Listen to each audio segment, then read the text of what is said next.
অনেকে এটা অভ্যুত্থান না বিপ্লব এ নিয়ে কত তর্ক কাজের কাজ কিন্তু খুব বেশি হচ্ছে না। একটা অভ্যুত্থানই বলেন, সেটা তো একটা যে কোনো একটা এইরকম গণ অভ্যুত্থান তার একটা বিপ্লবী চরিত্র থাকে। ঠিক মানে বিপ্লব যে অর্থে বলা হয় সেই শর্তগুলো সে সবটা পূরণ করেছে কিনা এটা গুরুত্বপূর্ণ না, কিন্তু অনেক বিপ্লবী প্রবণতার মধ্যে যে ছিল, অনেক বিপ্লবী সম্ভাবনা যে এটা তৈরি করেছে তাতে তো কোনো সন্দেহ নাই, এতে কেউ দ্বিমত করবে না। এখন এই যে কোনো অভ্যুত্থান কিংবা এই ধরনের জনগণের অংশগ্রহণের মধ্যে দিয়ে যখন একটা বড় পরিবর্তন ঘটে, একটা বিপ্লবী সম্ভাবনা সৃষ্টি হয়, তখন তো একটা নতুন ব্যবস্থা জন্ম নিতে হবে না? আগেরটাই যদি থাকে তাহলে আর কি লাভ হলো? নতুন ব্যবস্থাটা জন্ম নিবে, এটা মানুষকে উপলব্ধি করা দরকার। এবং সেই কারণে প্রফেসর ইউনূসের নেতৃত্বাধীন সরকারকে আমরা প্রথমবার যখন দেখা হলো, আমাদের ডেকেছেন 13ই আগস্ট, তারপর থেকে যতবার কথা হয়েছে, যত উপদেষ্টার সাথে কথা হয়েছে, আমরা এই কথাটা বলার চেষ্টা করেছি যে আপনারা কিছু সিগনেচার ওয়ার্ক করেন। এই যতটুকু সময় পাবেন, 1.5 বছর কিংবা কম বেশি, এই সময়ের মধ্যে আপনারা সব সমস্যার সমাধান করতে পারবেন না, কেউ প্রত্যাশাও করে না।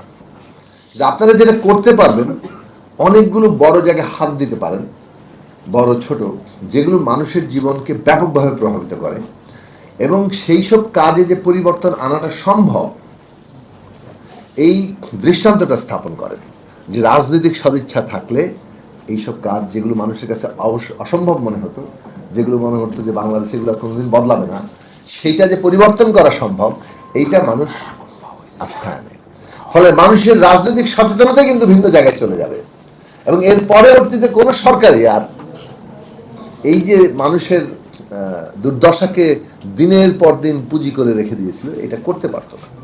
এই নতুন ব্যবস্থা কোথাও জন্ম নেয় নাই, সেটা আমাদের জন্য একটা দুর্ভাগ্য এবং অত্যন্ত বেদনার। কারণ যখন আমরা শহীদের রক্তের কথা ভাবি, ওই যে মুহূর্তটা, যে গুলি খেয়েও সে আর যাচ্ছে না, জীবন তো প্রত্যেকের কাছে প্রিয়। আপনি কি পারবেন এই মুহূর্তে যে একটা রাস্তায় দাঁড়িয়ে গিয়ে গুলি খাওয়ার জন্য প্রস্তুত থাকবে?